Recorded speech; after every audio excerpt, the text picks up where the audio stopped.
So this video is going to cover the muscles of the forearm. So those are going to be muscles that are moving the wrist, the fingers, or those that are involved in pronation and supination. I think out of all of the muscles, students find the muscles of the forearm the most frustrating to learn. However, the nice thing about them is that once you know the names, you also know the actions. A little silver lining right there. So to orient myself on the forearm, I always start by identifying some of the muscles I know from the upper arm, specifically the biceps brachii.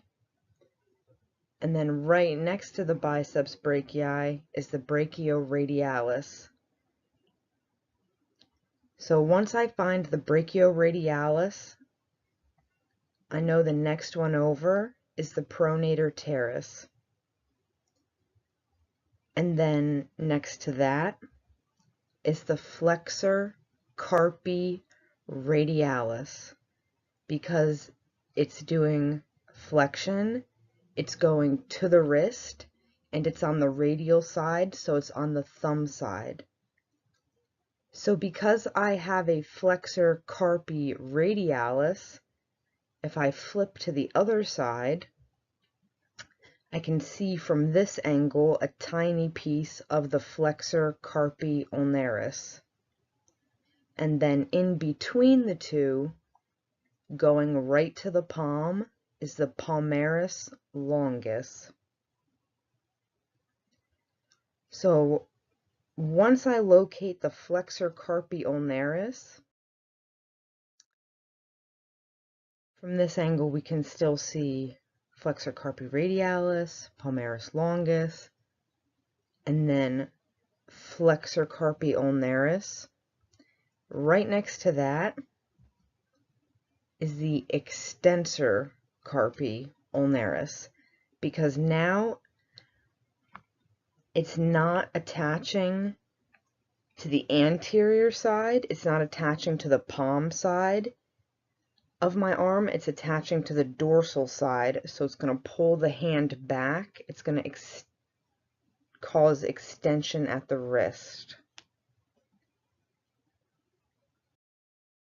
So flipping around again, there's the extensor carpi ulnaris, which is right next to the extensor digitorum. If you just follow it up, you can clearly see it's going to all the digits.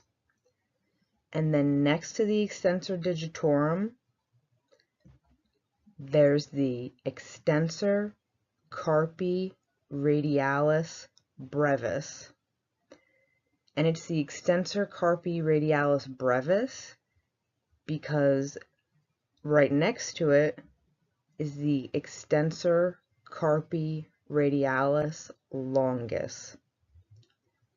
And once we reach that, we're back to the beginning where we started at the brachioradialis.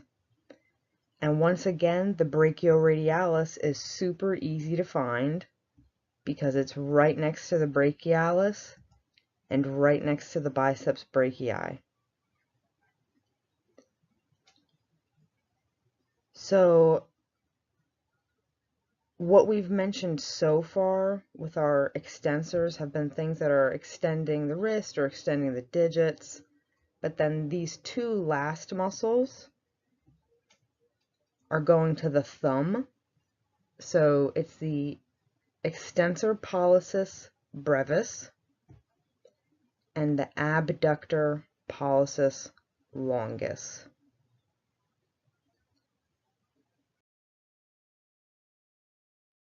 So that takes care of everything superficially.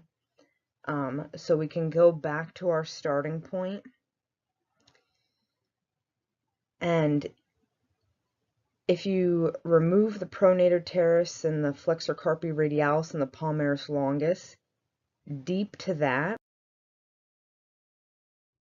is the flexor digitorum superficialis. Some students are confused as to why something that has superficial in the name is deep to some other muscles, but it's the flexor digitorum superficialis because is the flexor digitorum profundus. Profundus meaning profound or deep. And then next to the flexor digitorum profundus on the thumb side is the flexor pollicis longus. And last but not least, when you remove the brachioradialis, you can see how the pronator teres is crossing over and has its attachment point on the radius, which is why it's able to rotate the radius and pronate the palm. And then with its fibers going in the opposite direction of the pronator teres, under the brachioradialis is the supinator. So the supinator is going to pull the radius back in the opposite direction and supinate the palm. So that wraps it up for the muscles of the forearm. I know it can seem very confusing at first because they're long names, but they weren't named that way to torture you. They were named that way because it's very descriptive of where the muscle is and what it does. So if you try to think of it like that, it should make it a little easier to remember, because then you're not memorizing, you're understanding. All right, have a great day and have fun studying.